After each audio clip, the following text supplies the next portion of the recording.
Hello, everybody. Welcome back. I hope you got your drinks and your snacks because we are here with Silent Hill 2 New Game Plus Unrestricted with our good friend Nerd Squared here. I'm going to let him take the floor and I hope you all enjoy. Yeah, thank you, Pleasant, for the intro.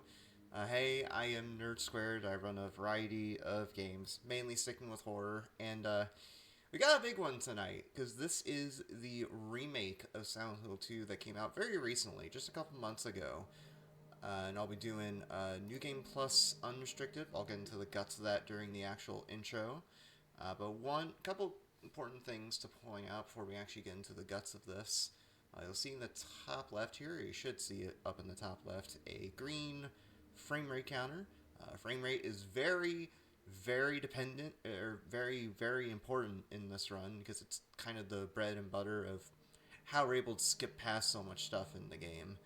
And also, I'm going to combat to light because unrestricted or new any percent, and difficulty doesn't matter for New Game Plus. But for puzzle difficulty, I'm picking hard, which will be relevant later. And I'm also going to put on the pizza box pyramid head for our mask because it looks funny. Alright, so time normally starts when we gain control, because we have an auto splitter in the game, but for our purposes here, we can go ahead and start when I click start game here. So 3, 2, 1, go.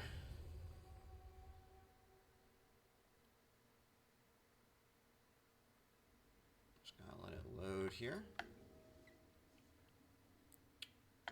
Alright, cool, we're off to the races. So, this is the Silent Hill 2 remake.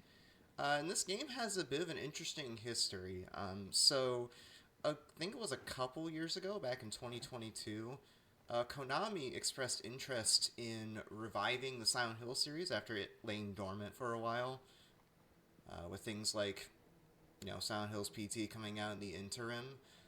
And one of the games they announced for that was a remake of Silent Hill 2. Of course, a horror classic. A lot of people watching the stream are probably familiar with it. And the thing about this game is that they didn't develop the remake themselves, although they are credited on the title screen. Instead, they outsourced the development of this remake to a Polish studio called Bloober Team.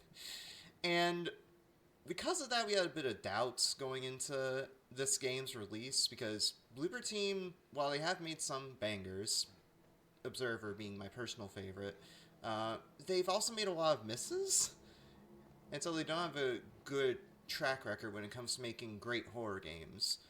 But then this game came out and it just blew all of our expectations out of the water. It is so good. Like, they took everything that made Silent Hill 2 good already and adapted it pretty well for the modern audience. Obviously, for example, we have the third person over the shoulder camera instead of the fixed camera to more fit the style of stuff like modern Resident Evil, for example. But yeah, we'll be taking our quick jog into the actual town of Silent Hill. But in a little bit, we'll pick up our first chainsaw, or our first weapon of the run, which is going to be the chainsaw. Of course, we are playing on New Game Plus, so this is a New Game Plus exclusive item. There it is, right over there. Go ahead and grab that. Get used to this sound of the chainsaw revving up, because you'll hear it for a decent chunk of the run. Whenever you get near an enemy in this game, the game automatically brings out a melee weapon. And of course, our main melee weapon for the run is going to be the chainsaw. So you'll hear that sound a lot. But yeah, the chainsaw is going to be our main weapon of choice for this run. Both for boss fights and just normal combat. Because it one-shots every enemy in the game besides bosses. And even on bosses, it shreds them pretty quickly. So we're going to be using a chainsaw a lot. I will be grabbing the pistol early on in the apartments coming up. Part because it's Hello? practically required to progress, Anyone in here? but also just for some tech that you'll see once we get to the apartments.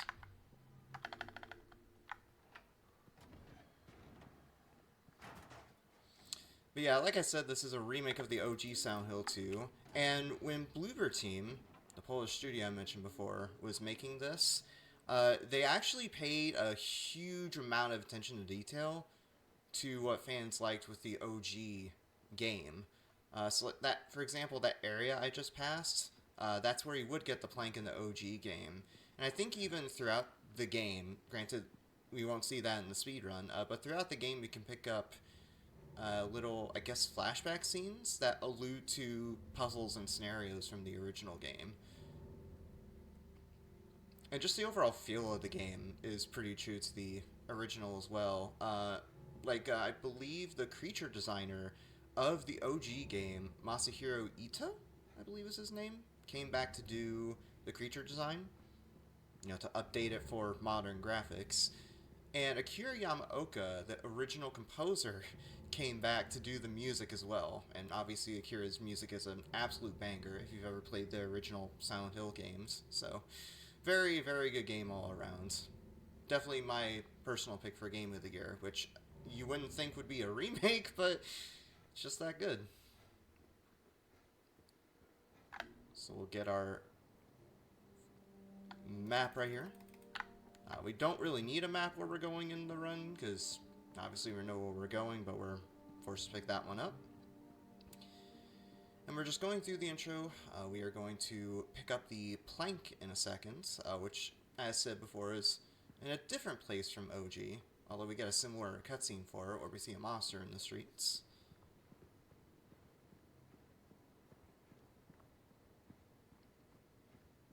Just gotta go up here to the sign pole. There we go. We got our first true monster encounter. Hey. We'll follow that monster and we'll get the plank. I guess while I'm running through here, I can give a quick sneak preview of the big glitches that are coming up, because it's like tame right now for the first 7 minutes, but after that it gets broken wide open. Because this remake was made on Unreal Engine, I think Unreal Engine 5 to be specific, and a strange quirk with Unreal Engine 5 is that, or really any version of Unreal Engine, is it really doesn't like when you play at low frame rates. It just like messes with the physics and the way things load. When you go far enough away from a section of the map, also we'll grab the radio here. When you go far enough away from a portion of the map, because the game loads the map in like chunks at a time, certain parts of that chunk that you left will be deloaded, and if you go into that chunk of the map with a low frame rate, that chunk of the map that you're going into loads slower. Even as you're moving into that portion of the map, or I guess that square of the map, things will load in slower, even as you're walking through it, and you can go through some doors that used to be there before, or even through some walls that are supposed to be there. And I'll do that coming up to skip a pretty long puzzle you'd have to do in the town before going into the apartments. Before I do that, though, I'm going to go over here and take a quick detour. Again, we are playing New Game Plus, and with New Game Plus, you get the option of going for 2 additional endings. And the fastest ending of the 2, which is Dog and UFO, again, kind of similar to the original, is the dog ending. Because by doing the dog ending, we avoid having to do the entire ending portion of the hotel at the end of the game, where you have to go through another world version of the hotel, fight the double pyramid heads, and then fight Mary to end the game. So it just cuts out a sizable chunk of the game, and because of that is overall a lot faster.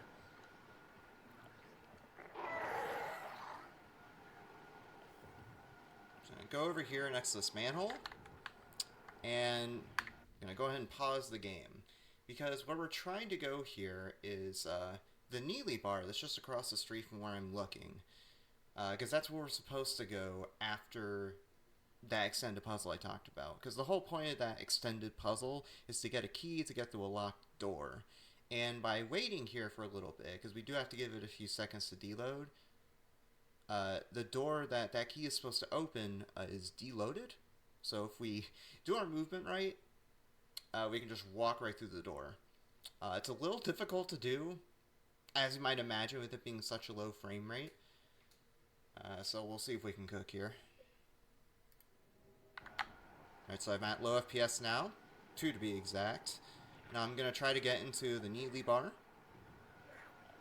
I can adjust my angle a little bit by strafing. That looks good.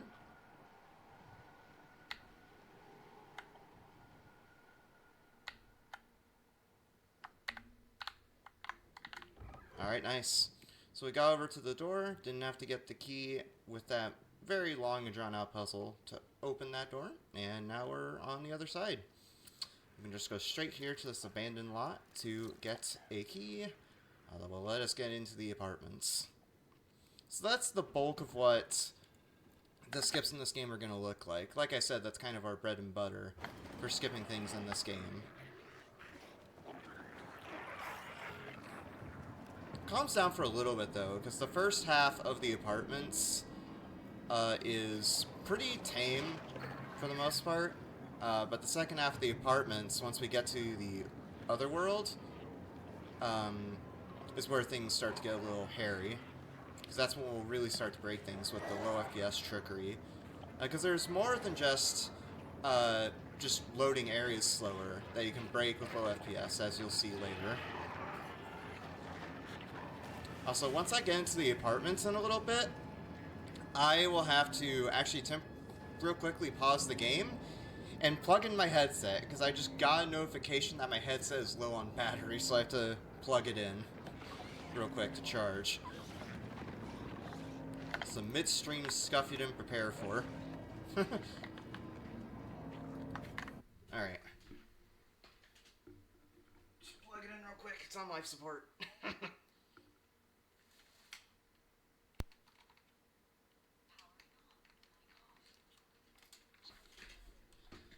Alright, run saved.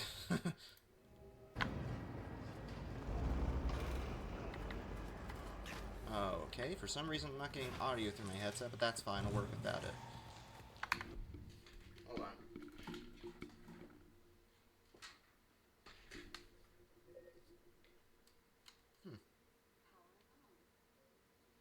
Oh, I see. Yeah, for some reason my headset turned off. That's fine. Hello? Or not? What's going on?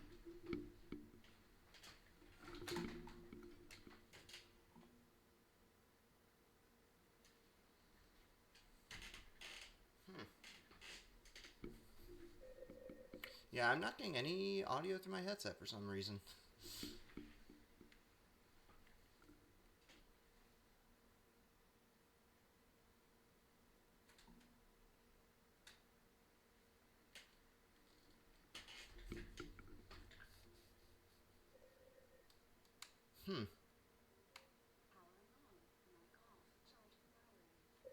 There we go, finally. Oh my gosh.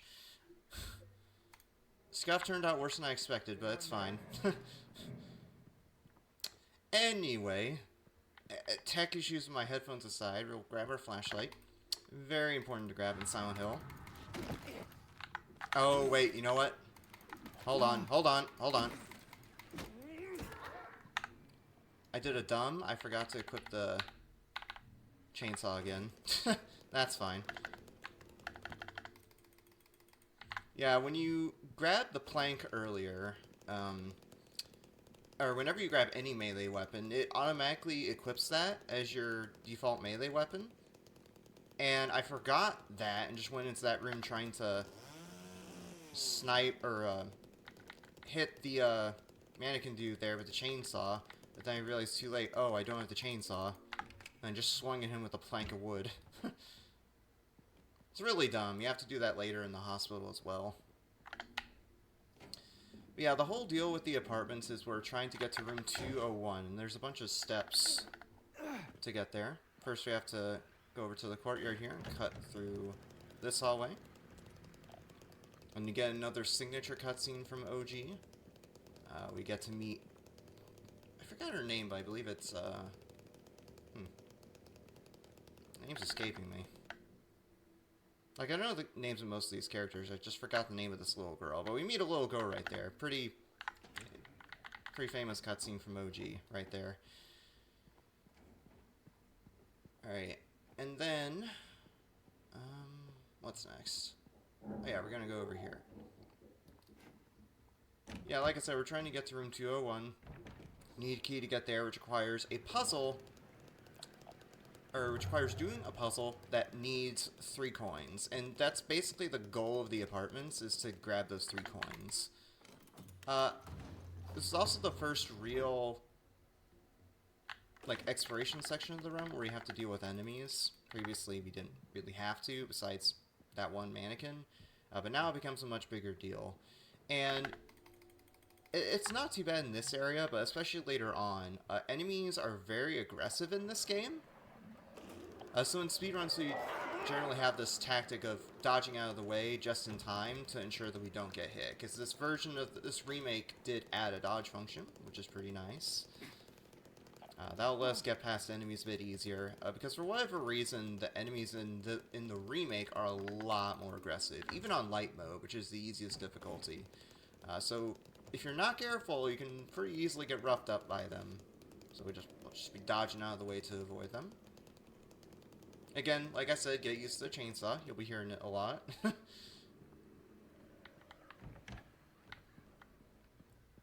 a cut through here. The apartments is very confusing to navigate, even if you know where to go. Like, even when first learning speedruns, we ended up getting lost sometimes, because the areas in the actual areas in the game are just, like, so hard. Like, the actual levels in the game, I should say, are so hard to know where to go. So like even when we put a bunch of hours into this game, we still get tripped up sometimes. Yeah, we got our pistol right there. It not only has use as a weapon for a later boss fight, which I'll get to when it comes up, but also has use for a bit of tech. Because whenever you pick up a key item in this game, like that key I grabbed earlier, there's like a brief animation after getting out of the little interaction scene where James puts the item in his coat pocket, and when that item, or when that animation plays, you are not able to move as fast. You get a bit of a movement penalty, and you're also not able to pick up other items. So what we do is we just aim our pistol, and it lets us get out of the animation a bit quicker. So I have to put in a quick code right here on the safe, which is 13711, and I keep overshooting it. Good job, me.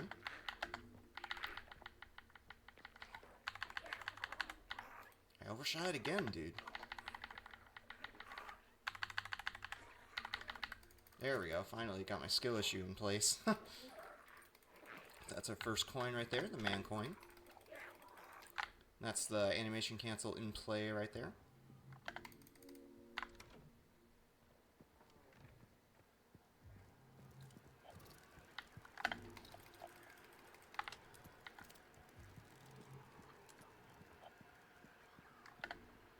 Yeah, like I said, apartments, very confusing to navigate, but at this point we have the path through the apartments, and most of the areas in the game pretty well down the pat. Right there's that shortcut I took to avoid some running.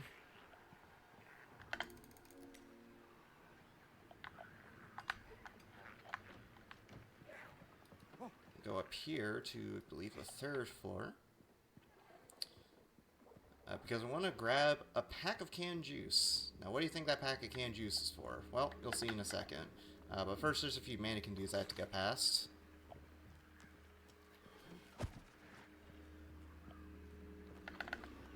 They weren't too bad there, but they can be a bit more aggressive and just, like, attack you left and right. But they were okay there.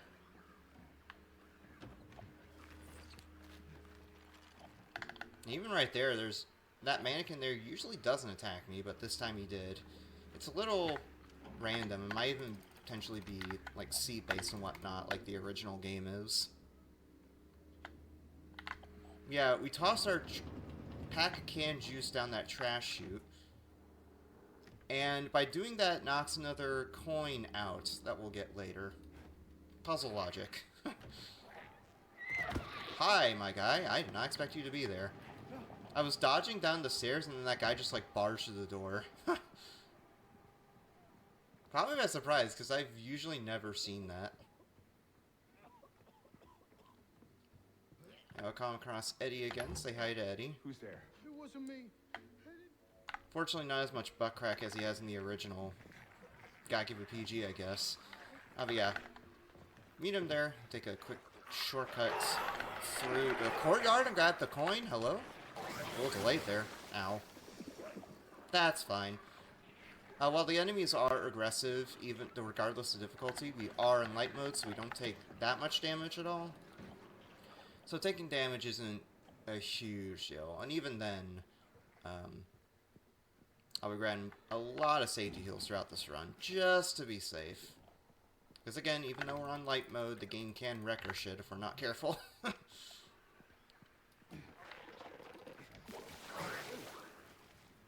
Yeah, we're doing the coin puzzle here. Kind of similar to OG, but it's a bit different because there's like several steps to it instead of just putting the coins in one specific order.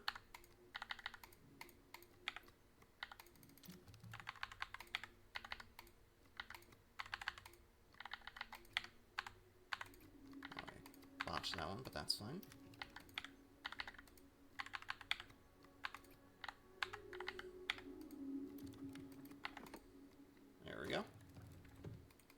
There's a few more steps to it, but not too bad there.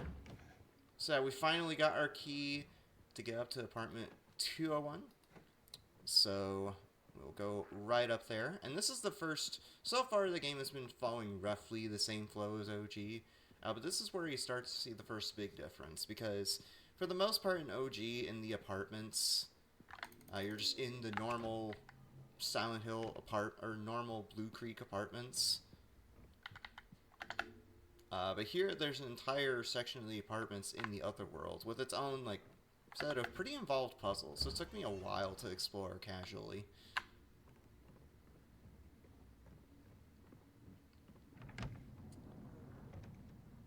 Yeah. I'm also going to turn off my light right here because as this is a Silent Hill game, the enemies are more aggressive towards you if you have the light on. So in some sections where I want to play it safe and not attract enemies as much, I'll go ahead and turn the light off just for a bit of safety.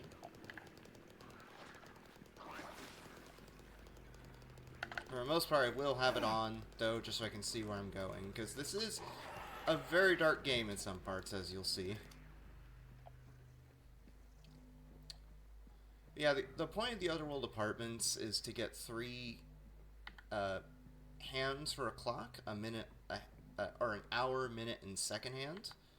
So it's kind of like the clock puzzle from OG, if you remember that. Also, I have to chainsaw that guy, otherwise he gets in the way. It's kind of like the clock puzzle with in OG, if you remember that. It's just changed up a little bit.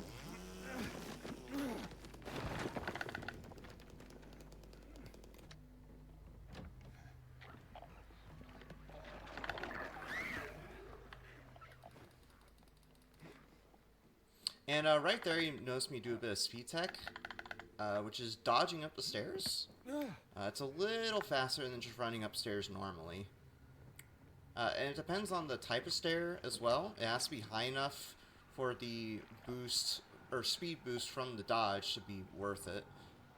Like, if there's a small flight of stairs, I won't do a dodge cancel there.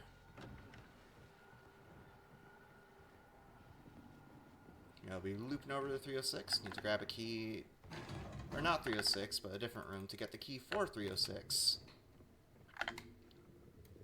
Also activate this valve. Because the hour hand is being held in a cage with a radio, and to get that radio down, I need to activate a couple levers, and that was the first one. As I mentioned, enemies in this game are very aggressive, so I just dodge past that one with a strafe to get to the door a bit quicker. And if I do my movement right, I can get past this mannequin dude without him grabbing me as I turn the valve.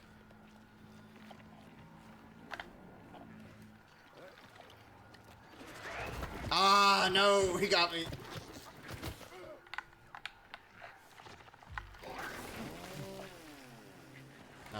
I'm gonna play it safe here. I'll probably get roughed house, but that's fine.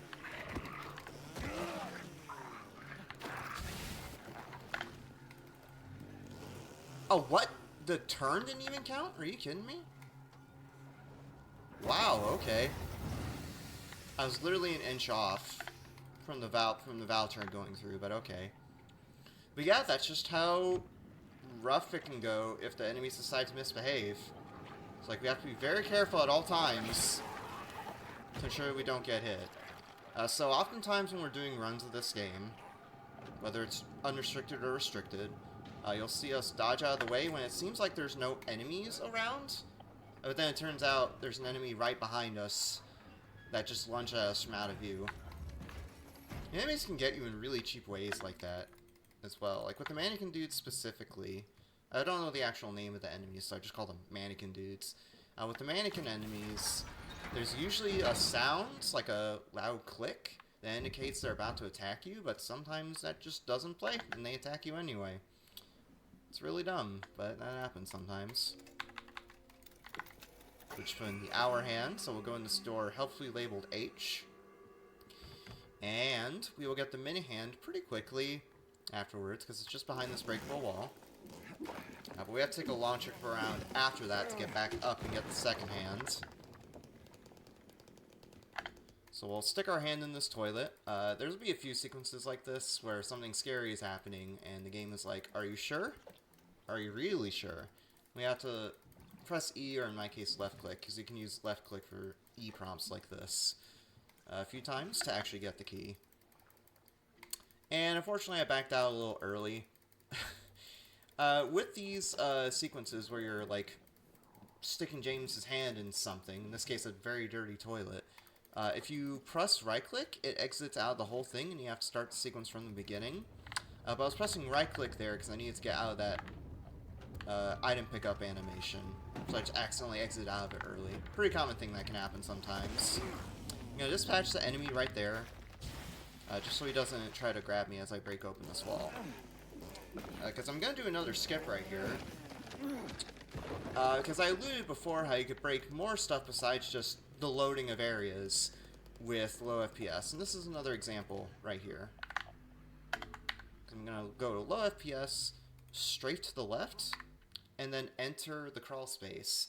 That delays the slide or the shimmy animation right there. So that instead of going forward in the shimmy like I'm supposed to, it instead makes James go to the left and do the shimmy, which puts us out of bounds. And this particular movement for this is pretty simple. You just have to dodge forward, and ideally I will end up inbounds. Really? Huh. Okay, that's the first time I've ever seen that not work. What's supposed to happen is we dodge forward, and we end up on the bottom floor of the Otherworld apartments. And we'll skip a whole sequence of puzzles that we have to do here. But somehow I ended up getting stuck in the floor, which usually doesn't happen there, because that out of bounds in particular is usually pretty consistent for me. I don't know how it didn't work there.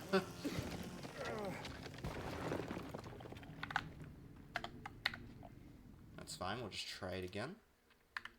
And the reason why I pause when I'm letting the area deload for the out of bounds is because when we do runs of this game normally, like just at home, we time with load times removed with an auto splitter, and the load times for that get removed A, when you're in load screens and cutscenes, and when you're in a menu.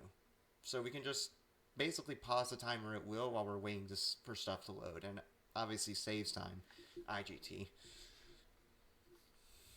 So yeah, let's, not gonna lie, I'm kind of spooked because of it not working the first time, but let's see if we can cook here.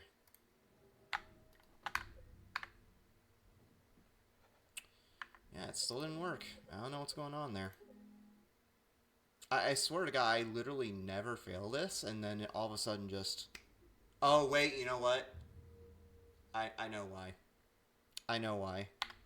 So with that second part of the out of bounds, where after you've deloaded, you fall back in, I was supposed to go to 30 FPS, and I just forgot to switch.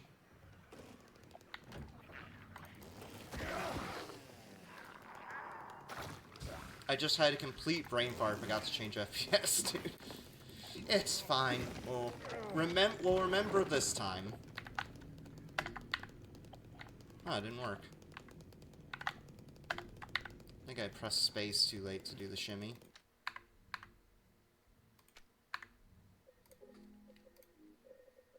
Alright, so this time I'll switch to 30.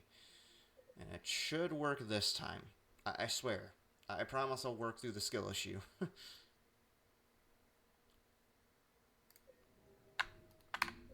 There we go, finally.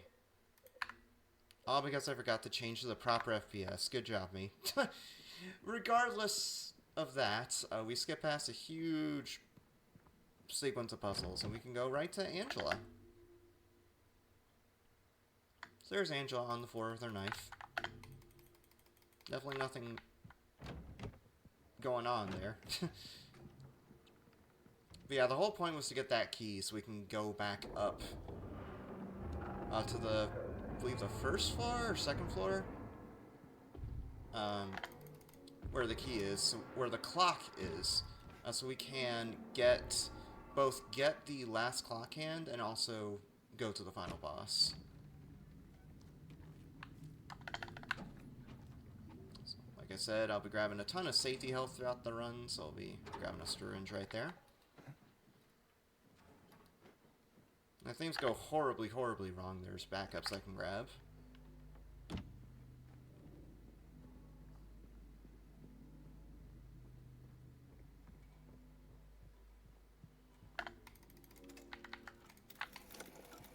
So we'll do 2 on the minute hand right there. We'll do this quick puzzle to get the second hand. The setup behind this puzzle is interesting because, like, you have to count the number of moss and stuff in the room, but the solution is the same every time, which is 522 on hard mode. By the way, I specifically picked hard mode for puzzle difficulty just because that's the puzzle solutions I learned when first learning to run the game. And it's kind of one of those things where, you know, it'd be kind of rough on your muscle memory to learn the solutions for the other puzzle difficulties.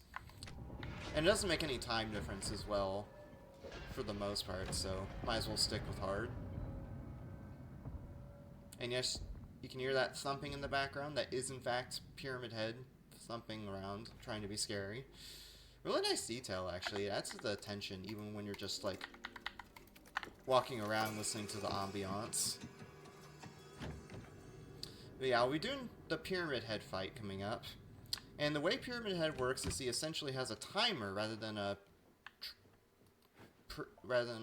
usual HP bar, and the amount of hits you do, or the type of weapon you hit him with, is dependent on the weapon you're using. Since we're using a chainsaw, which is a very OP weapon, it's going to drain his health or his timer pretty fast. So I'm going to first bait a swing from him. There we go, and I'll dodge out of the way. I'll just lay into him with the chainsaw.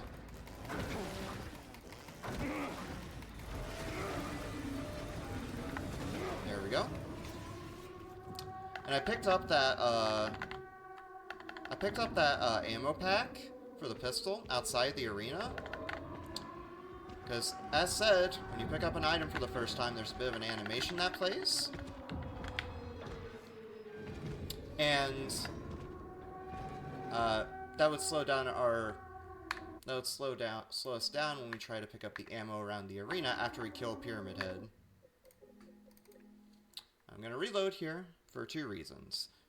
One, it restores our health, which is good. You don't have to use as many healing items, but it's also so I can get that white crosshair up again, right here. Because I'm gonna do another one of those low FPS walks to skip a pretty lengthy walking section, and I'll let it speak for itself before I explain what it skips.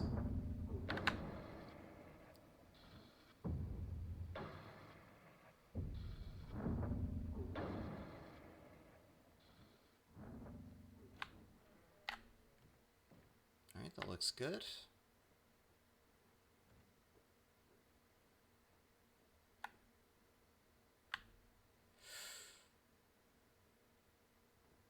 Okay, that looks good. Alright, cool. Then I have to walk over to these trees and let the environment deload.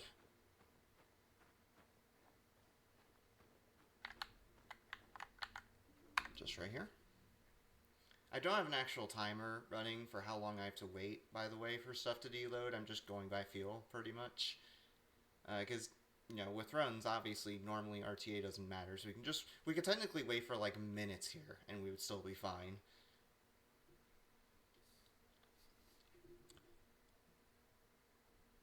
Alright, so I think in a couple seconds it'll be good. Alright, so I'll unpause and then try to get back on the street behind the motel here that we're supposed to go with Maria normally. So go to low FPS, walk forward here.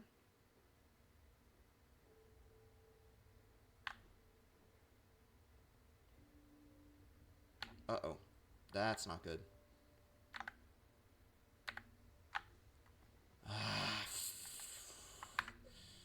Yeah, I got snagged on that bit of collision at the edge of the road. And so I was too slow, environment loaded in, and I got soft locked out of bounds. That's okay, we'll try it again. And by doing this, it skips a lengthy running sequence where we'd have to, you know, not really running, but just a very lengthy walk and talk with Maria. Where you'd go into Heaven's Night. And also explore through the park and the boardwalk with her.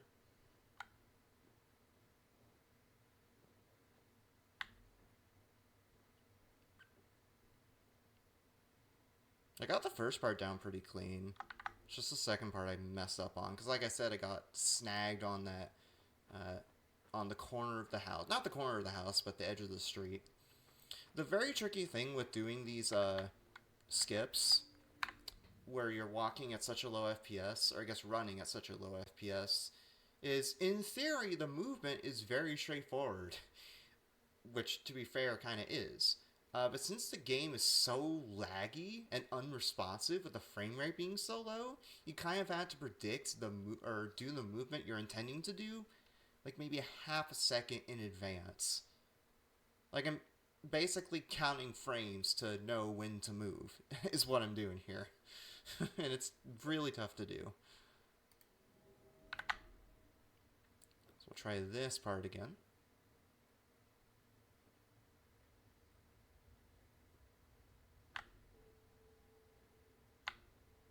Okay, that looks much better.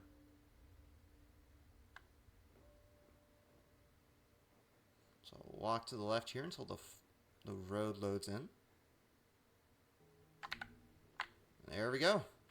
We skipped past the walk and talk with Maria, including a quick trip to that motel that I skipped past the gate for.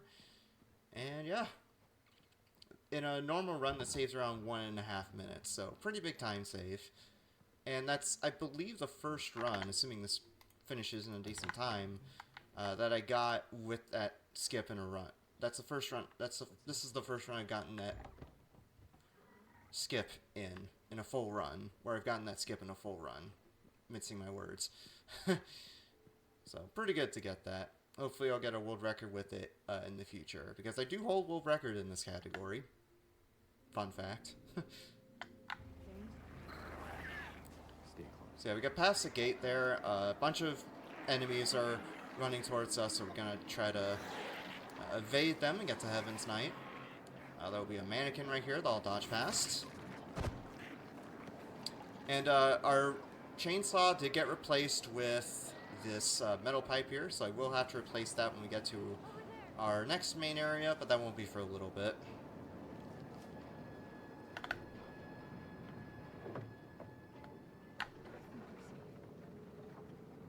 Alright, and then we'll get to Heaven's Night, which looks absolutely beautiful in the remake, just putting it out there. Like, given that this is Unreal Engine 5, it's RTX, or, yeah, ray tracing capable, and it looks really good with that.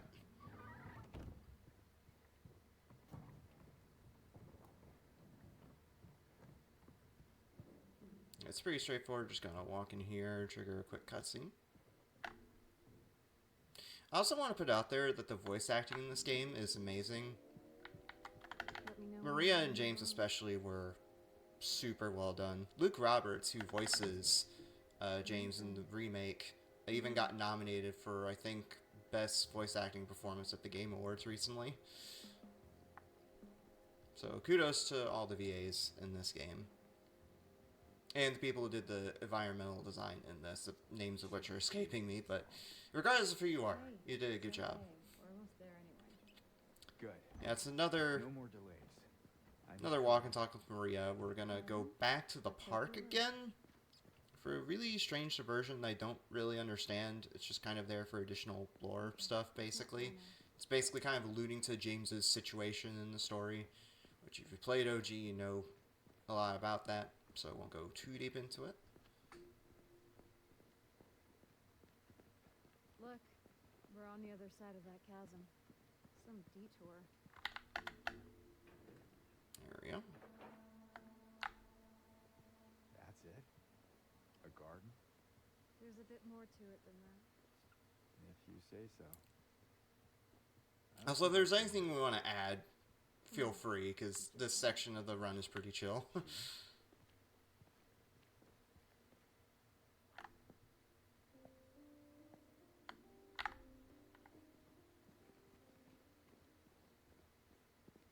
Oh, okay. Yeah, we take that quick diversion in the park. Now we're going to go to the theater, which was not in the original game. In the original, you go to the diner instead. But here we'll be going to the theater. Pretty good moment with Eddie here, who for some reason is eating like an industrial-sized tub of melted ice cream. Like, I gotta say, I mentioned the voice acting work in this game being pretty good. Just the character design in this game was pretty good too. Like, they made a good job of Eddie just looking like a sleazeball. And it progresses really well over the course of the game.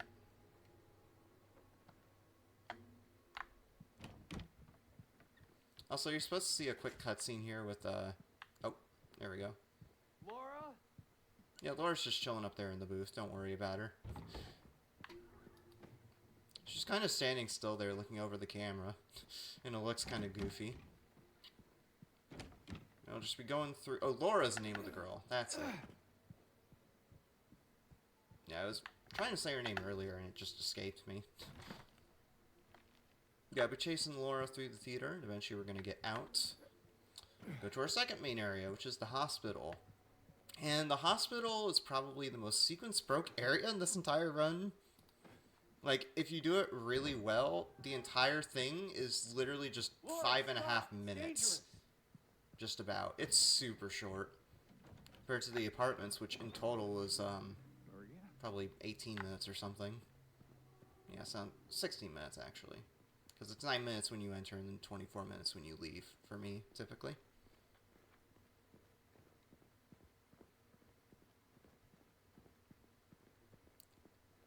James, look. Let's go to the hospital. We'll do more dodge check to get up.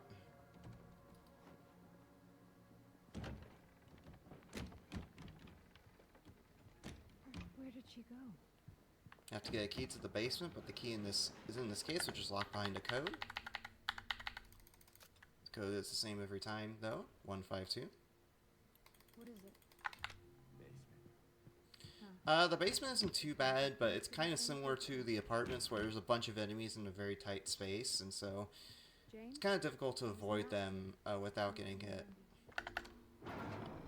So I'll have to do quite a few dodges to get past them. Why would she run from us? I don't think she likes me very much.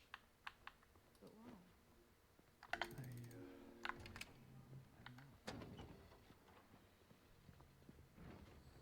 don't know. The big problem point for this area is upcoming. I'll be getting a gas can, so I can put fuel in this generator in this room right here.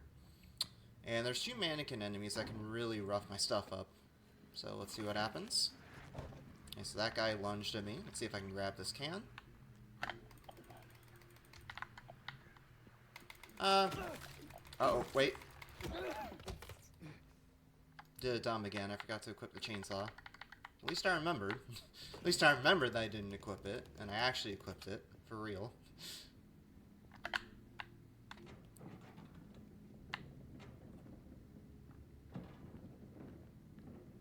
just push this cart to get over this ledge, because in here is a tank that we can siphon gas from to power the generator.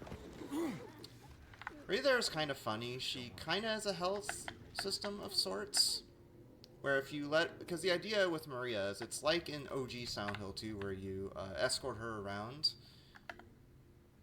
And it's kind of funny because if you let her get damaged, she's like, James, why'd you let that happen? Kind of deal. Like, I don't feel good. But in the end, it doesn't matter too much. Hello? That mannequin decided to be rude. It doesn't matter too much. You can let her get hit multiple times and she's still fine. She can die, though, from that, so you still have to be kind of careful. So we powered the generator right there. Now let's take the elevator back up. Go to floor 2 with that. And that will take us to the Otherworld Hospital? Yeah. And in the hospital, there's a kind of similar to the Otherworld apartments. There's a pretty lengthy puzzle you'd have to do involving 3 bracelets. And then you fight Flesh Lips, who's kind of the boss of this area. But instead, I'm going to skip right to Flesh Lips. And it's with another low FPS walk. Just have to do this code real quick.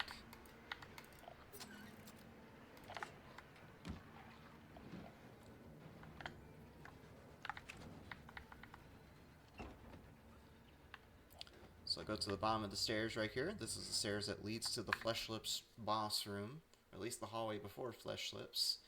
And just like before, with the neatly bar skip, I'm going to wait around 15 seconds here is usually a good benchmark for letting areas deload for these out of bounds. And then once that 15 seconds is up, I'm going to try to walk up these stairs, 3 flights of it no less, at 2 FPS. Because that way the door that's blocking the way to Flesh Lips is deloaded, and I can go right to him.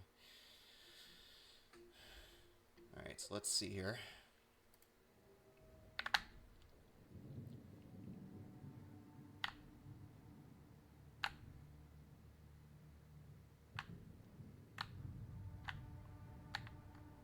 Uh-oh, that might not be good.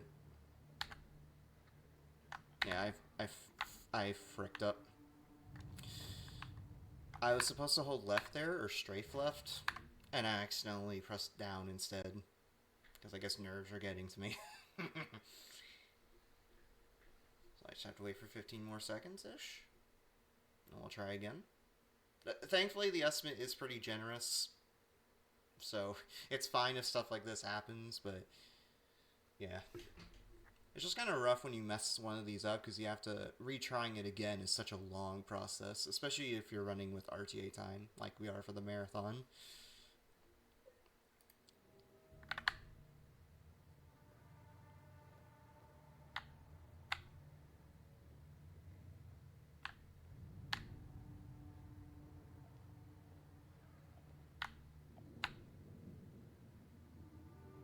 Should be good.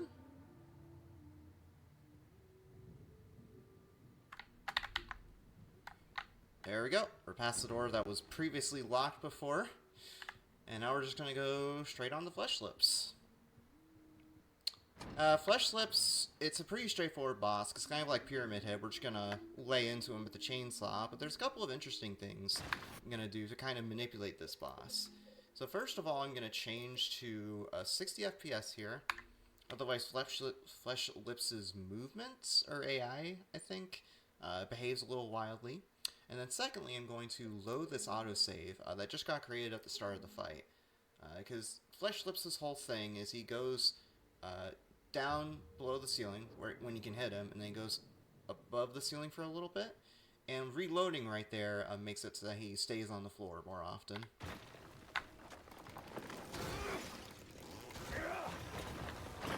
So go back up and then go right back down.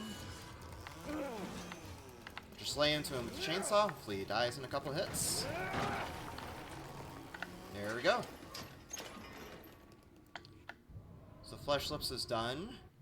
Now we're even deeper into the Otherworld Hospital. And this, again, would involve a pretty lengthy series of puzzles. Not as long as the first part of the hospital, but still pretty long.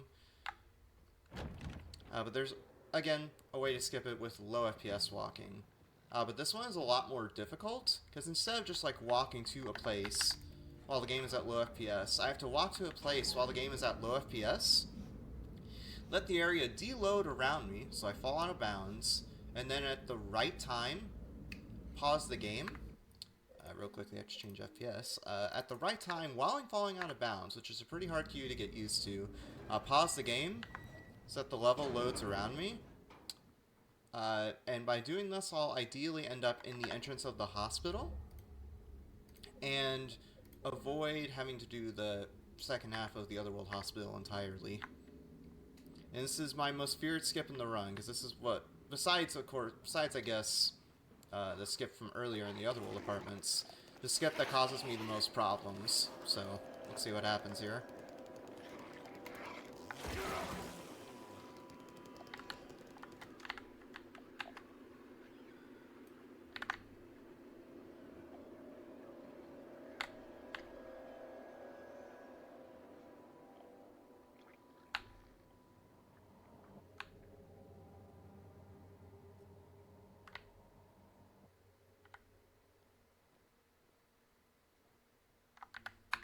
Alright, so I'll get rid of the low FPS and pause so that the level deloads around me. Go to 30 FPS again, kind of like before with the apartments skip. So that the level loads at a decent rate that's consistent, or consistent-ish. And then I'm going to unpause, and a certain visual/audio cue, which it's a little hard to tell, but I'm used to it at this point. I'm going to pause the game again, and now load the entrance of the hospital around me, hopefully.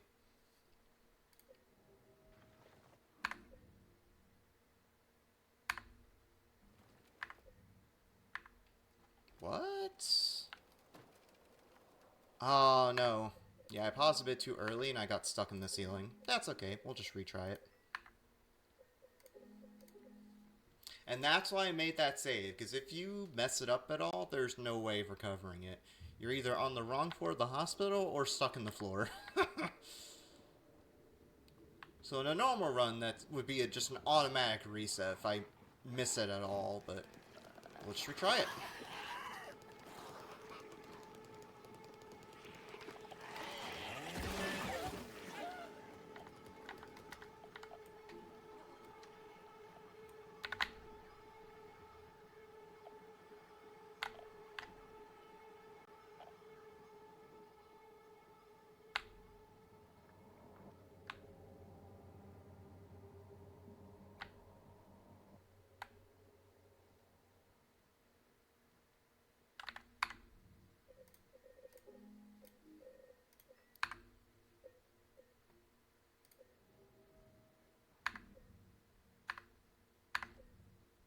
Should be okay. Sick, we got it. Okay. So by pausing right there, as you just saw, we landed in the entrance of the apartment, so we can pick up the key to leave right away. That skips the entire second half of the hospital. We can't just proceed immediately, though, because the Otherworld outside section that we're supposed to go to next isn't loaded, so I have to go over here and hit a trigger. That'll actually load the Otherworld South Vale is what the section was called properly. And we can just keep on going. It's pretty nice, actually, that we get this long running section, because it's a nice, chill walk, literally, until the next main area, which is the Historical Society / the prison. Especially after that very stressful skip in the Otherworld Hospital, so yeah. This next room has a couple enemies in it, but we can dispatch them pretty quickly. There's a nurse right there, and then I'll walk around the edge of this room, because there's a mannequin enemy hiding underneath a table here, but by going around the edge of the room, it will not aggro him, so we can just go right through there.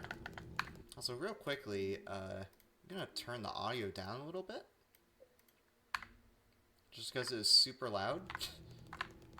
So might as well spare both your and my ears.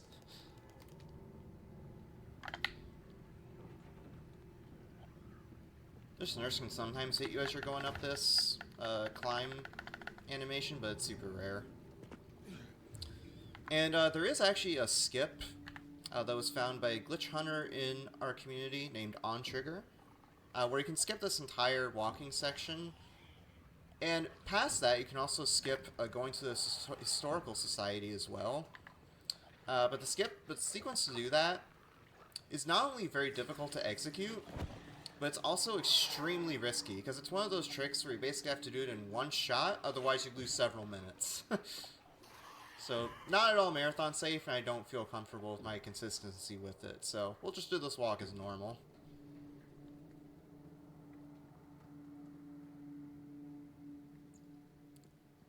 It's pretty nice, though. Like, pretty nice ambiance for a casual playthrough, because you're just running around in the rain. Admittedly kind of annoying for a speedrun, because it's a lengthy section where nothing happens, but it's a nice break. Let's see our first new enemy in a little bit pop up beneath the floor, the Mandarins.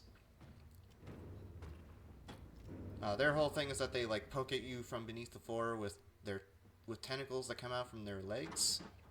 But we don't have to worry about them there. Those Mandarins, as well as some more we'll encounter in a little bit, are fake. They don't actually attack you.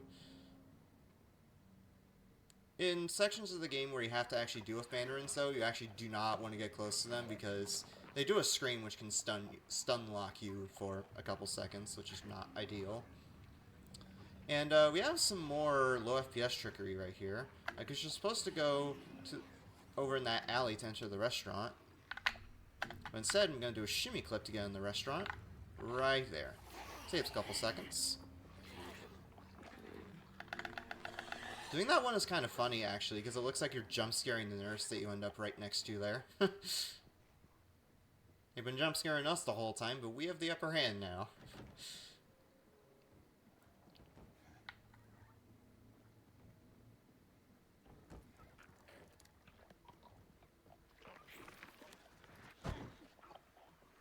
Yeah, the rest of this walk is pretty straightforward. If you Pleasantly or anyone in the chat wants to add anything or ask questions, be sure to ask them. What's up? You know what, actually, since I can do this without the ORT time being affected, I'm going to pull up chat on my phone, because I forgot to do that at the start of the run. Professional streamer right here.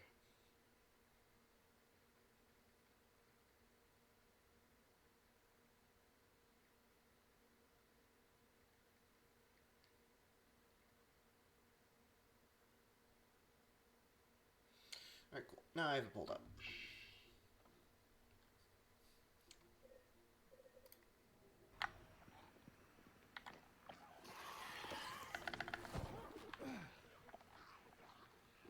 I just saw a message from OnTrigger, actually. Why are you doing it at 2 FPS and not 3? Honestly, it just feels more consistent for me. Like, very slightly. With some of the out of bounds. Like, for example, with the Otherworld Hospital skip, I found 2 FPS makes it a little easier for me. Honestly, the difference is kind of negligible. It's just that 2 FPS is what I'm familiar with. Ideally, like, if you're just learning the run or trying it, you do those low FPS walks at 3, but I'm a madman and do it at 2.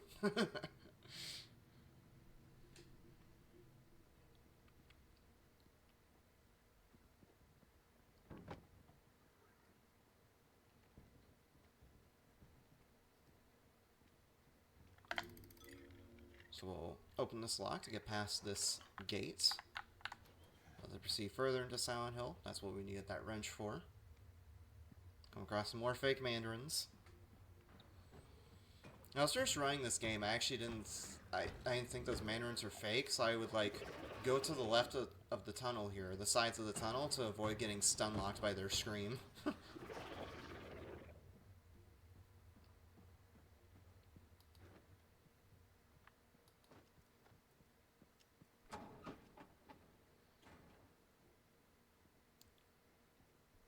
Go in the park, we'll meet up with Angela again, and we'll also get a key that we need to get into the Historical Society.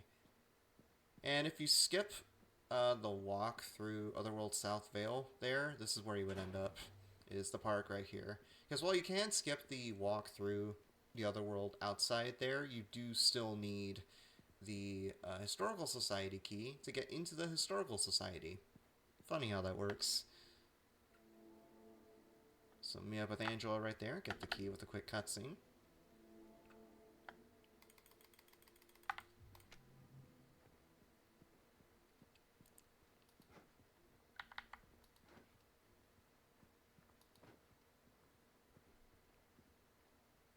Make our way over to the Historical Society, now that we have the key for it. And thankfully this part's pretty chill, there's no enemies here on the way. But we're coming up to the Historical Society, and also the section right after it, the prison. I guess Historical Society and prison are kind of both in the same area, sort of. But the Historical Society section itself is pretty short. And the problem point with Historical Society and the prison is it not only is packed full of enemies, even more so than the apartments and hospital. It also has two basically complete RNG puzzles that we have to deal with. An hour into an hour and a half speed run. If you know OG Silent Hill 2 or even Silent Hill 2 Remake, you know what's coming up. It's the bug room and the news puzzle. I'll explain both of those when they come up. First, we actually get in the Historical Society. There it is right there.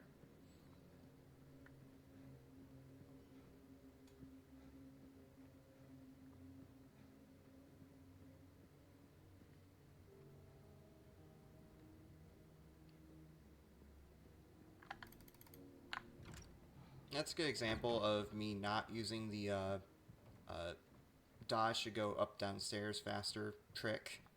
Because that stairs going into the Historical Society was pretty small. So it wasn't worth doing a dodge on that. I will be doing dodges here though, because this is a very, very lengthy staircase to get down into the depths of the Historical Society, leading into the prison. It is a very long staircase. Like, even with dodges, it takes at least 30 seconds to get down this flight of stairs.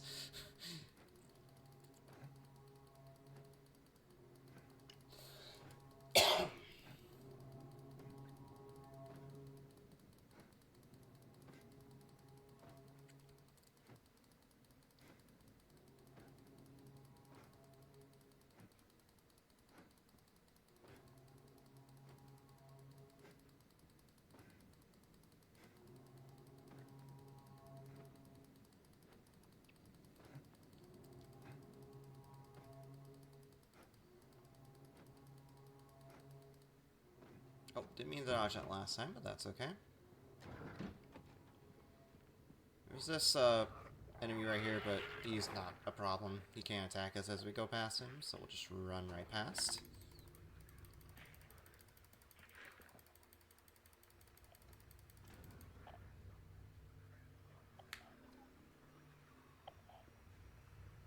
And when we jump down this hole, there's a wall we have to break open to proceed further into the prison.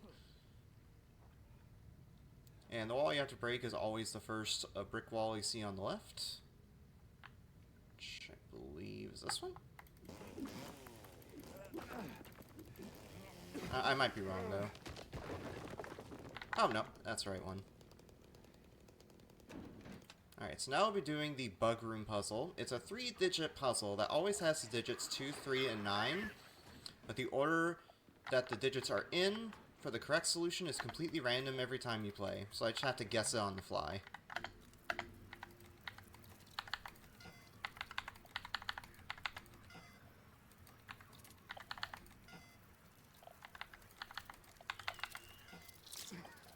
And if you stay in here long enough, the bugs can start to damage you. There we go. And of course it was the very last possible code you can pick from. Even if I, like, stayed in there a while and got damaged by the bugs, I had plenty of syringes to heal, so it's okay. Yeah, that's the first big RNG puzzle. And we'll see the second one later, once we get to the end of the prison. Speaking of which, we are now in the prison. Oh, wow. Cough. Getting a cough coming on right now. It's all the gunk and stuff at the prison, I guess. Yeah, the idea with the prison is we have to get a bunch of different weights to put on a scale. Oh, metaphor there with scales of justice, I guess. And to get each of those scales, we have to go to 4 or 5 different doors. And we each unlock those by putting the scales in a certain order. And it's also the scariest enemy, or scariest area, I should say, for me personally. If the Out of Bounds earlier in Hospital was the final boss of the really hard low FPS Out of Bounds walks, prison is the final boss in terms of dealing with enemies. Because in the prison, there's a ton of enemies packed into very small corridors.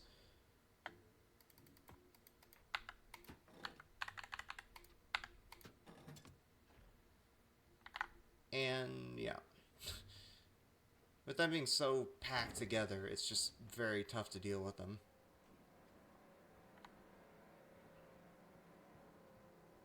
So yeah, I'll be dodging quite a lot here to get past the enemies.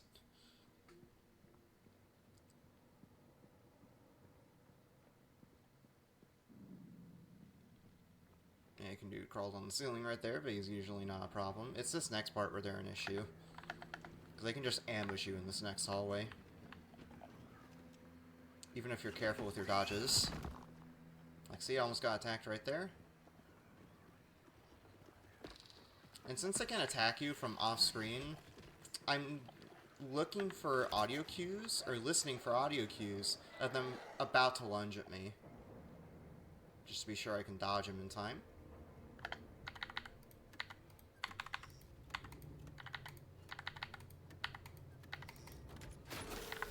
I have to hit the switches in a specific order right there, but it's always the same every time. It's 4, 5, 2, 1, 3, 6, 7. I have to get past more mannequin dudes here. Dodge an extra time there to be safe.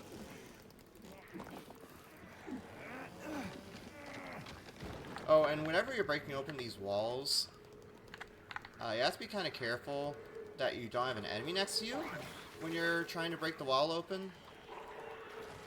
Because if an enemy, like, hits you while you're trying to break the wall open... Let's get a quick safety heal here. When you break the wall open while an enemy is attacking you, you won't be able to break the wall open anymore, and you're essentially soft-locked. So there are some points, obviously, where that's needed to proceed further in the area.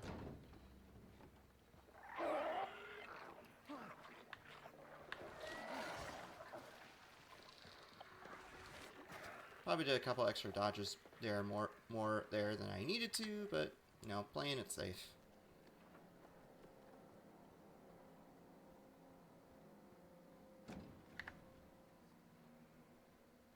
And heavy plus lightweight on the left, and medium on the right. And we go into the Ox store, which is on the way other side of the hallway, so hopefully I don't get ambushed too much here. Like I said, I'll be turning off my lights to make sure they don't aggro me as much. There we go, they were about to grab me. Same with that one, see? You saw how he attacked me while he was off screen. So you would think, oh, you don't need to dodge there. You definitely need to. Same thing here, I'm going to turn off my lights so that they don't attack me as much. Because I need to go into this office here at the end to get a key. In order to open up this part of the prison a bit more. In cell block D.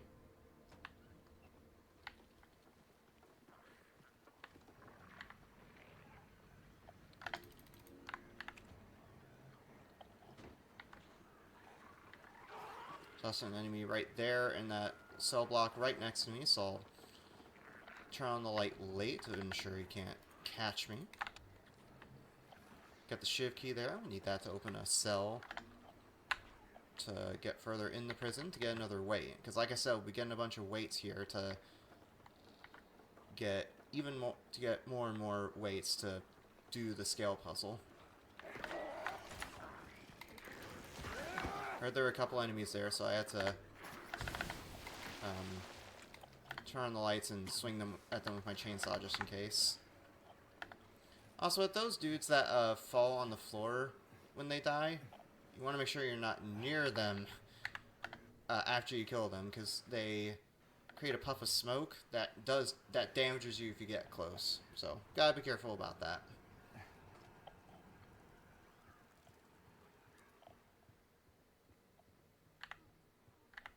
Turn off my light here so that they can't grab me as I go to grab the weight.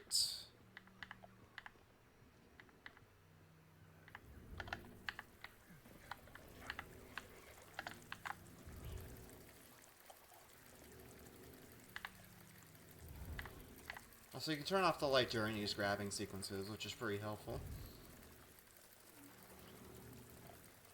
I'm keeping it off now just to play it safe. Technically don't have to, but I like to do it for safety reasons. Okay, nurse, you're blocking my way, dude. It's fine, though. We got out of there. There'll be few nurses going down this hallway. Try to dodge them on the way. That nurse got my way again. Thank you for that. So yeah, I dodged a lot more than I probably needed to there, but it's for safety.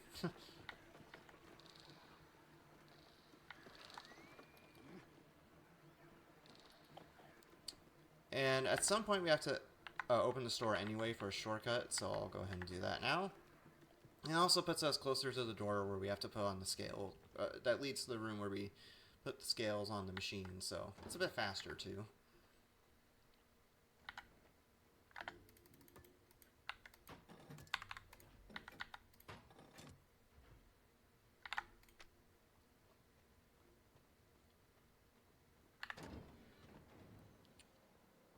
Alright.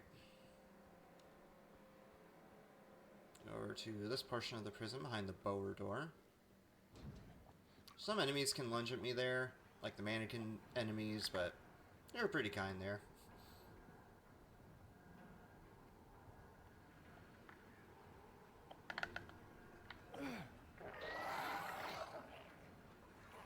Don't need to dodge right there because I get around the corner quick enough so I don't get spat on by that enemy.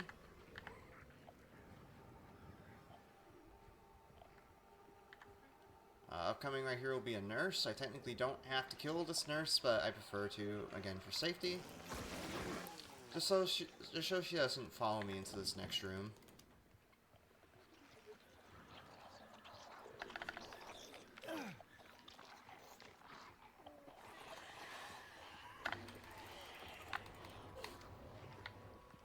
And so grab that key there to get to the upper floor of this area.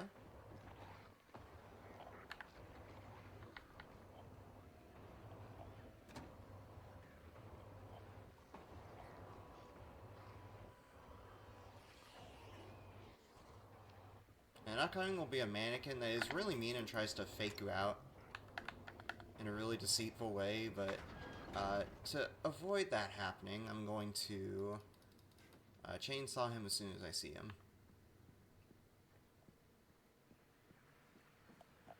There he is. Sometimes he can get stuck on the stairs, which it looks like happened there for like a brief second.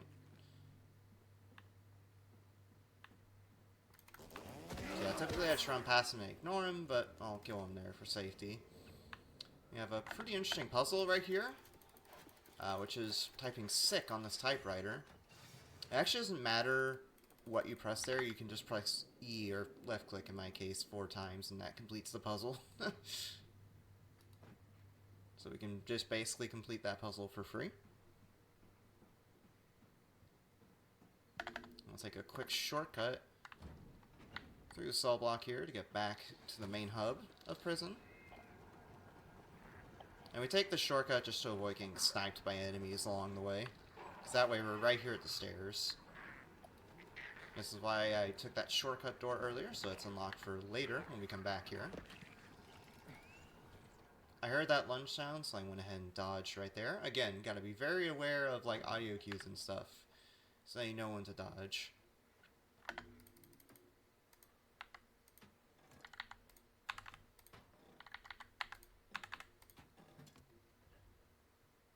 Unlock the bird door that leads to the basement where all the where a bunch of old cells are. That's where we'll grab our last weight. And unlike the rest of the prison, which is pretty chaotic as you can tell, it's actually pretty chill for the most part. There's a couple of mannequin enemies that can cause problems, but they're usually not too big of a deal. As long as you dodge out of the way in time. They're usually not too big of an issue. It's right here in this hallway. So there's one right there. Another one right there. We'll go into here to open the doors to a couple of cells in this area. One cell has a weight that I need to grab, which is the last weight I'll be grabbing in the prison. And the other door is just my ticket to get out of here once I grab the weight. So grab the weight there. We'll be locked in for a moment while I think Pyramid Head walks on the floor above us and kills all the enemies. At least that's what it sounds like to me. And after this, when we get back up to the hub, I'll be doing our final weight puzzle of the prison. And after that, we'll be doing the infamous news puzzle, or arsonist as it's called in the original. We basically have to read a bunch of placards and figure out who the criminal is. It's kind of a game of deduction, or whodunit, more or less. And actually reading those plaques to get the correct solution is slow. So we've adopted a strategy and run, so just YOLO guess which podium has the correct answer. And much like Blind Arsonist in the original, it's basically a 1 in 6 chance. There's a couple of ones that are more likely to be the correct answer based on difficulty, which is news 2 and 5 for me, since I'm on hard for puzzle difficulty. But other than that, it's just random. And in my world record, I got first try noose. So if I get first try noose here, I'm gonna absolutely pop off. So let's see what happens here after I put on the weights.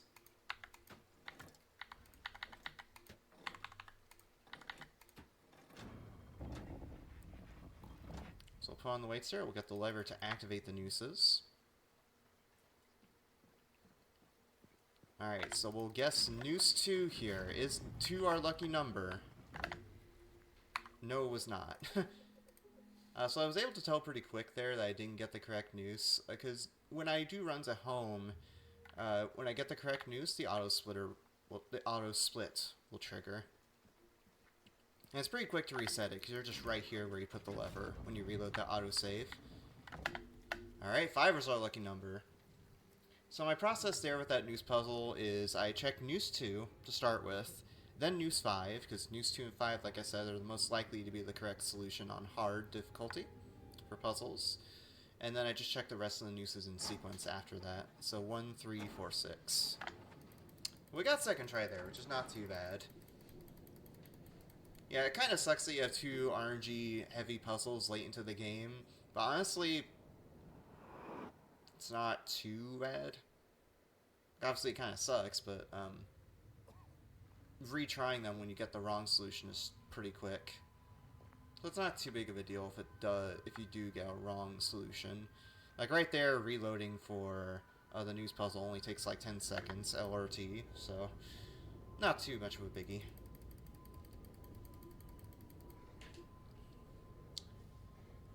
I'll be going out of the prison, and then we'll be going into the labyrinth. Before we do the labyrinth proper, though, we're going to do a boss fight with Abstract Daddy. Again, another classic boss fight from the original. In fact, we'll be taking the same elevator to get down there. And what's interesting about Abstract Daddy as a boss fight in Remake is that in the original Silent Hill 2, he was kind of a forgettable fight. In fact, in speedruns of OG, we skip him completely. But in Abstract Daddy, or in Remake, I should say, A, he's required, and B, it's actually much more fleshed out than his boss fight in the original game. It's like a proper boss fight with a really elaborate chase sequence and everything. It's super fun to see on a first playthrough, and you'll definitely see it here, or be able to appreciate it when I do the boss fight myself in a second. It's like a boss fight, but also a chase sequence at the same time, which is really cool.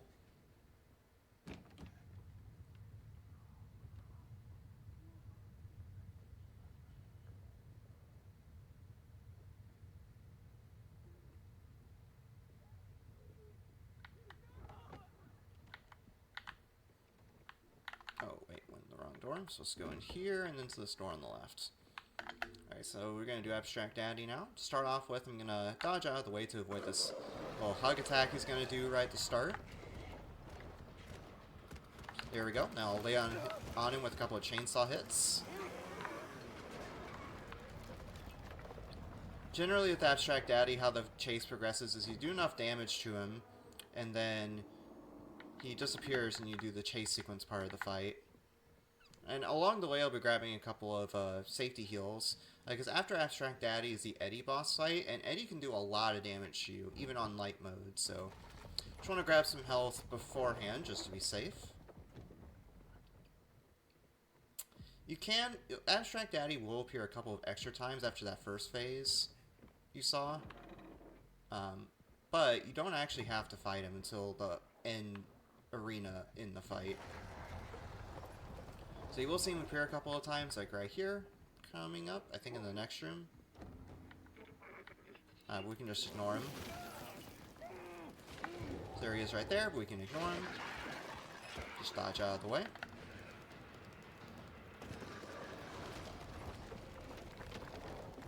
Also, for reference, I run this game on a pretty high-end computer with an RTX 4090.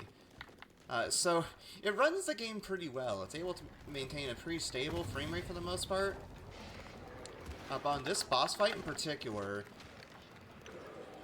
it just lags so bad, and it's unavoidable. Even with really low graphics and stuff, it still lags pretty heavily. You can probably see with the frame rate counter in the top left that dips to below 60 sometimes. And that's on a pretty powerful computer. Just to give you an idea. The game did thankfully come out with performance patches that fixed some of the stability issues, but even then it can be kind of straining on your hardware sometimes. It is Unreal Engine 5 game after all, so I understand why it lags sometimes.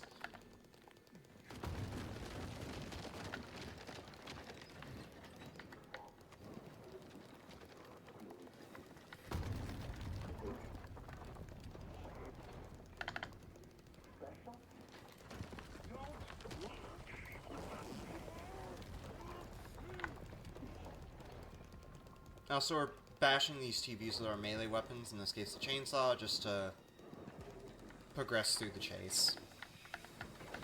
Trying to grab this last health, that bit of health, there we go. 3 health drinks and 3 syringes should be plenty. The syringes, by the way, give a full heal, and health drink is like 25 or 50% healed. So I'll try to bait that grab attack, do a chainsaw hit, dodge out of the way, do a chainsaw hit, and then just do that repeatedly.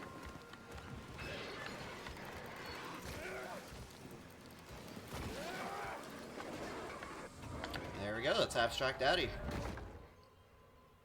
And right after that we have another low FPS skip. Because after we defeat Abstract Daddy, we'd have to do the Labyrinth. But doing that is slow, because the Labyrinth itself is pretty lengthy. So we're going to do another low FPS walk. This one's kind of tricky because along the way here, I'll just randomly get the map for the area, and I have to cancel out of that and maintain the low FPS walk to be sure I make it. I need to be pretty quick with this, otherwise this wall filled with enemies is going to spawn in front of me. Looks like we're good. Nice, first try. So you're supposed to progress through the labyrinth like normal, which takes around 18 to 20 minutes, I want to say. You get the Great Knife, and a pretty good sequence with Pyramid Head. And then you drag the Great Knife over there to get through that little flesh wall. But by deloading it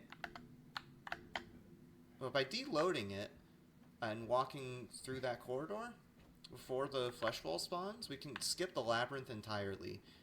And it's just so nice that we have that as a skip. Because the labyrinth in restricted runs, where you don't do all this low FPS shenanigans, is the hardest area in the game in terms of dealing with enemies. Especially if you're running new game where you can't use the chainsaw and stuff like that.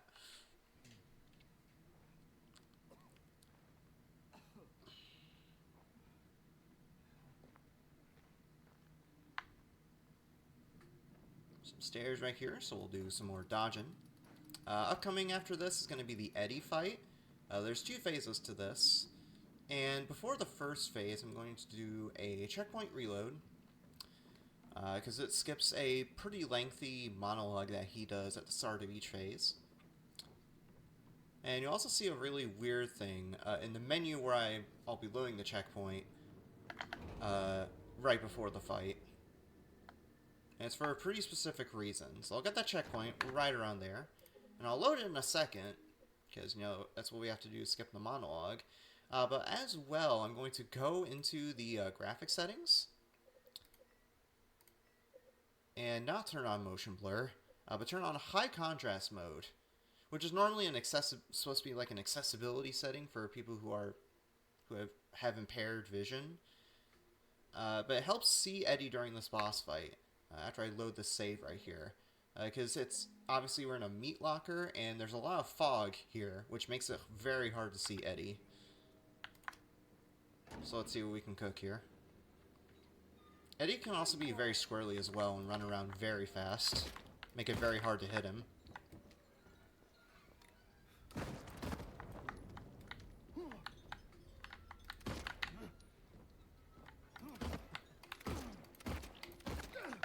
There we go. So the second monologue we can't skip because there's no autosave we can do a reload off of.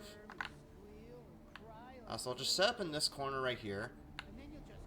Because by setting up in this corner, it'll make it so that Eddie spawns right in front of me as soon as he does spawn in.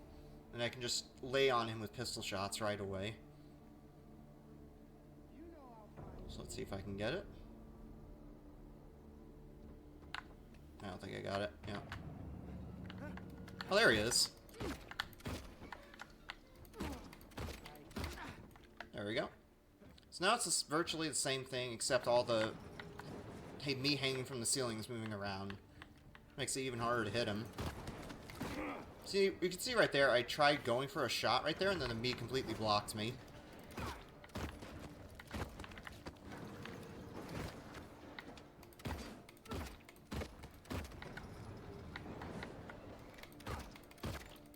Oh, that went okay. I got blocked by the meat a couple of times, but it went okay. So yeah, Eddie's dead. Rip Eddie. And I'll be leaving the meat locker to go to the hotel, the final area of the game. And I'll be going into the graphics again to turn off high contrast mode if I can find the setting. There we go. So we don't have to see blue and red for the rest of the game.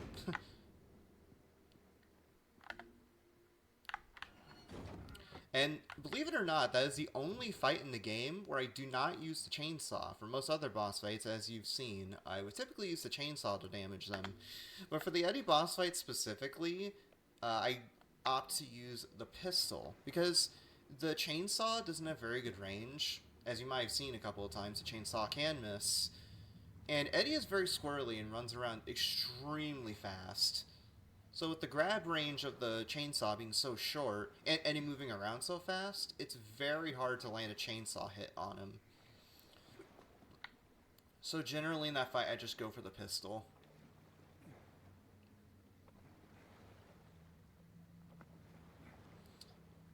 And that fight is why I grabbed so many heals, just in case. Because as you saw there, when he does manage to land a hit on you, he hits very hard. Like, just one shot from, I think it's a revolver is what he has, puts you in red health. Like, basically very low health immediately. So both for a casual playthrough and a speedrun, especially if you're playing on the hardest difficulty, hard mode, it's a very rough fight, but managed to get through it just fine.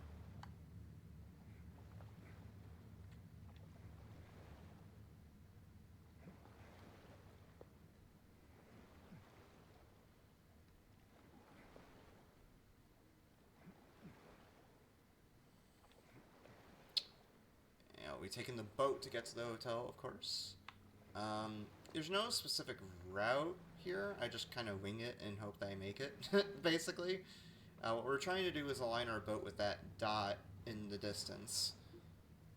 Or at least roughly where the dot is. So that way we'll hit a trigger right here to get into the hotel. This is where the New Game Plus time save comes into play. Because like I said earlier at the start, we're going for dog ending. And the dog ending cuts out the entire ending portion of the hotel where you have to go through the otherworld version of the hotel and fight the duo pyramid heads as well as the final boss fight with Mary. Which, as I've sung its game's praises so far, like with the rest of the game, very well done. Like when you defeat the when you go to fight the double pyramid head fight, there's a really, really good cutscene right before it. I encourage you to play the remake if you have the ability to. It's on PC, obviously, but it's also on PlayStation. Yeah. I actually might, for fun, at some point, get the remake on PlayStation just to try it out. Laura.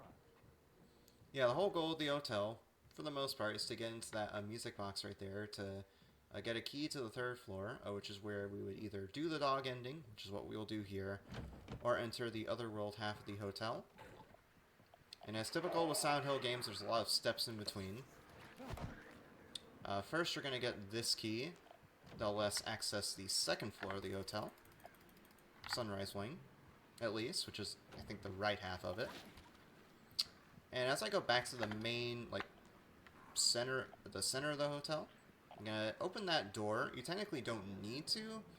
It just makes it a little safer, because that way you can take a quick shortcut through the front of the hotel, instead of having to go down that long hallway where all the enemies are.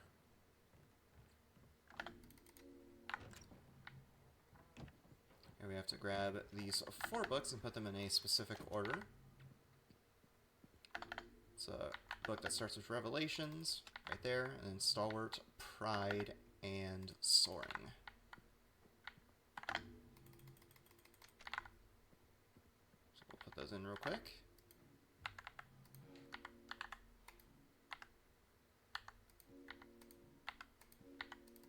Thankfully I remember the order.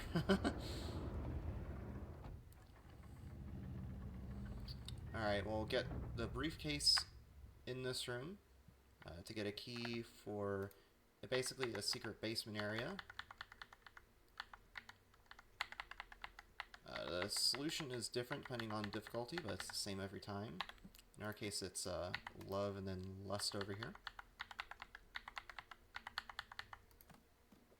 There we go. We open the briefcase and we'll get our employee elevator key. Let's go to this maintenance corridor, which is kind of the back area of the hotel. And when I go through here, the wind is going to blow these doors open, which can get you stuck a little bit. So I dodge through it to avoid getting stuck.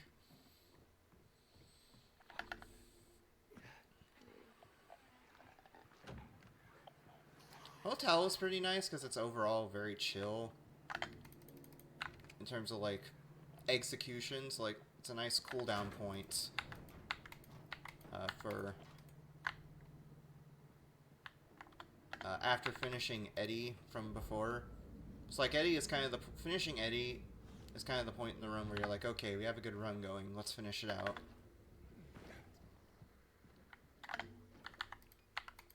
Open the safe with the code 7414. So let's get into the basement, and it also gives us a tape, which we would use if we're going for the normal ending, but obviously we're not.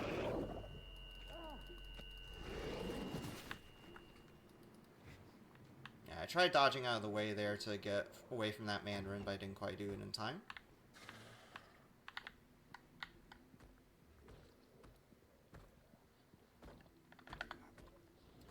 Anyway, we're in the basement. We're going to try to get to the Venus Bar, I believe is what it's called. We have to open a valve? Okay, thanks, Mandarin, for being rude. Thanks, Mandarin, for being rude. Hello? He's just, like, sniping me in the back. all over the place. Being a rude dude. And we have to get that valve from before to clear the smoke. And we'll get a key right here that'll actually let us get into the bar. And then the bar is a figurine that we'll need to grab. Because to solve that, a music box puzzle, we'll need 3 figurines.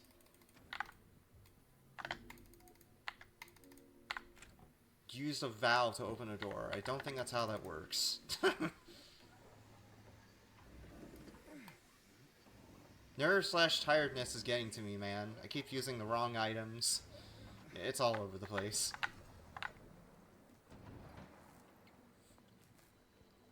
So we'll grab our first figurine right there.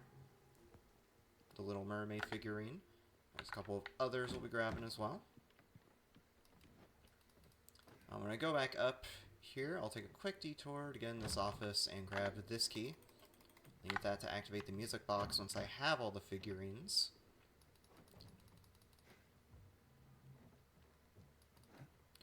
And then we'll go up here and grab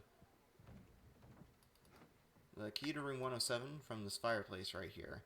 And now that we're here, it's probably worth mentioning, there was a pretty big routing change in this area specifically that was found pretty early on in the game's release. Or pretty soon after the game's release, I should say. Because we would normally have to do a fight with a Mandarin later on in the hotel. And to get through the employee elevator, we have to get rid of all of our items. But there was a routing change that was found where you can go into the Mandarin fight later on in the hotel. And if you don't have any weapons when you go into the Mandarin fight, the wall that you're supposed to break open after the fight is done is already broken open. So you can just go right through without having to fight the Mandarin. Pretty small routing change in the grand scheme, but it revolutionized the way we do the hotel. Well, not revolutionized, but really changed the route that we took through the hotel. And it saves time for New Game Plus too, which is pretty nice.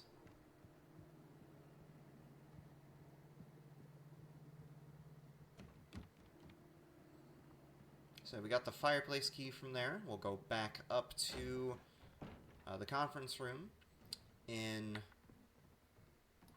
floor 3. So we can grab our figurine. And this is where you'll see the time save from that routing change I was just talking about. Because we'll go and grab this figurine from the fireplace after we put in this key.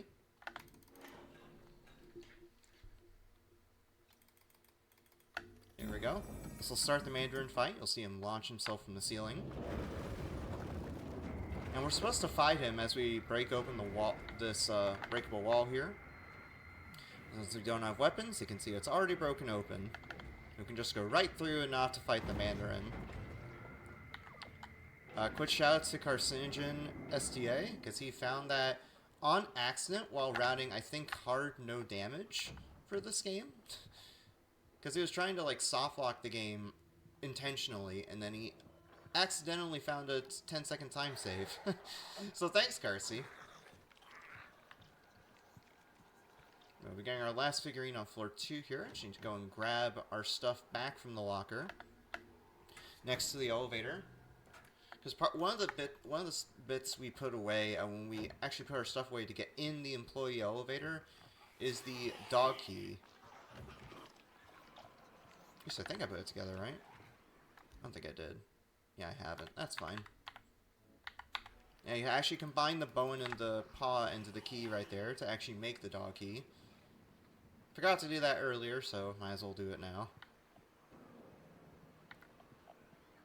Grabbing our last figurine in a second. But to do that, we need to grab these items for a puzzle. Which is in room 202, where that key goes to. Basically, the puzzle is we'll arrange shards of a mirror in a specific order, and then place the apple that we just grabbed to get our figurine.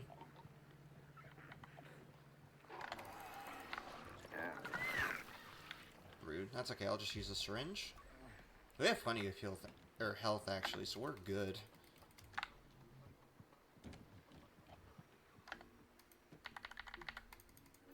So we'll put the shards in.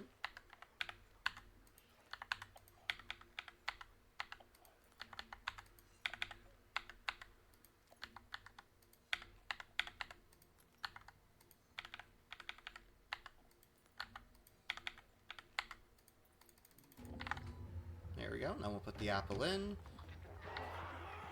That'll make us that the figurine spawns in this room, so we can go ahead and grab it.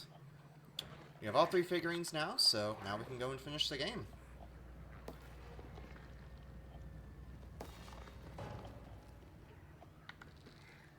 And the puzzle itself is not too difficult to learn. It's just basically aligning these indents in the platforms that we'll be putting the figurines on.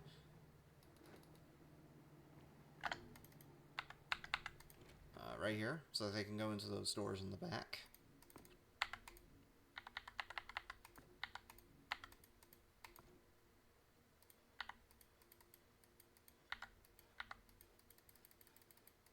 There we go, it's all aligned. Have to actually activate the mechanism, though, so that they get to the doors. Then we just have to turn each of these keys once.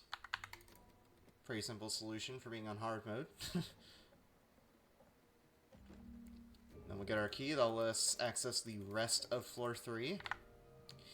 And that is also where the run will end, because we'll use the secret dog key on the door to get the dog ending. Or on a door here in a second to get the dog ending.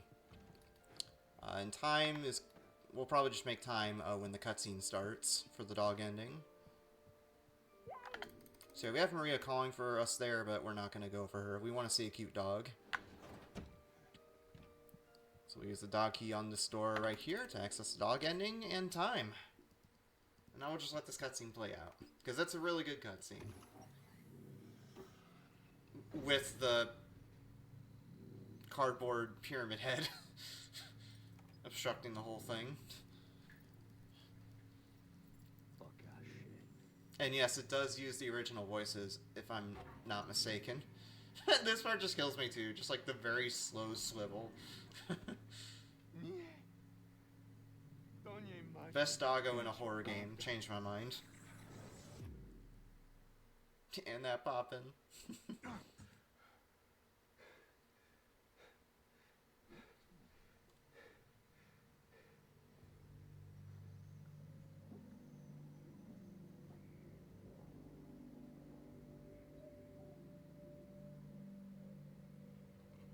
Oh my gosh, I just noticed the dog's head is clipping through the mask too. Like, this cutscene was not made with this mask in mind, if you can tell.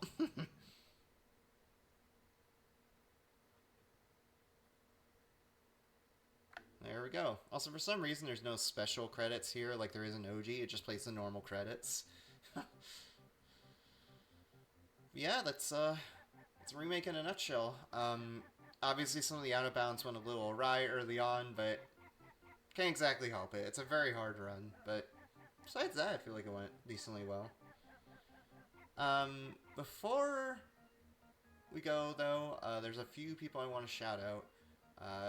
First off, I want to shout out, well, just Bloober Team for making such a good game. Blew all of our expectations out of the water. So thank you, Bloober Team, for making this, and Konami for reviving Silent Hill. I also want to shout out some of the other runners, mainly Niddle, who's one of the big New Game Plus runners on the restricted side of things, and Captain Ezekiel, Red Zorro, I remember a few other people, Spicy, Hazeblade, Detropes, just a bunch of Silent Hill runners that have been really active in running this game on the New Game Restricted side of things. It's not often we get a remake of a very legendary game such as Silent Hill 2, which is something I imagine we've been looking forward to for a long time, ever since it got announced, so just good to run this in general.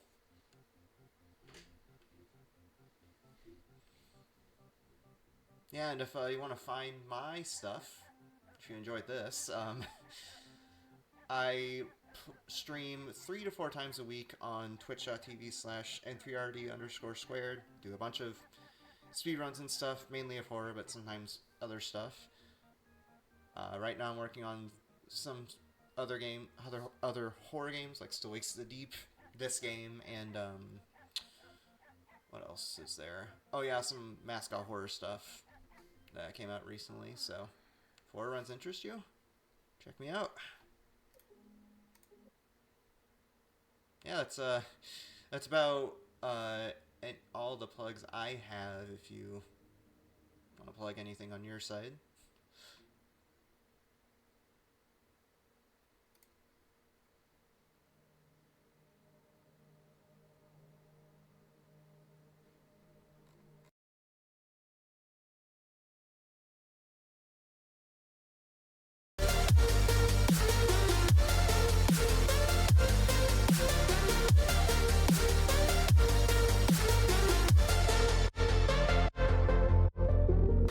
My best friend to 23.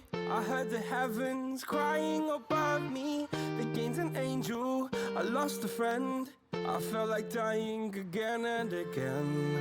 I went through hell, stared at death, but I keep fighting with each living breath. I saw no way out from where I stood. Felt like the fire had burned me through. Now you're gone, I'm alone. I guess it's time to get better. Through the pain, I will go alone. If I fall, break my bones, I will scream even louder. 'Cause I'm not dying alone. I lost my best friend.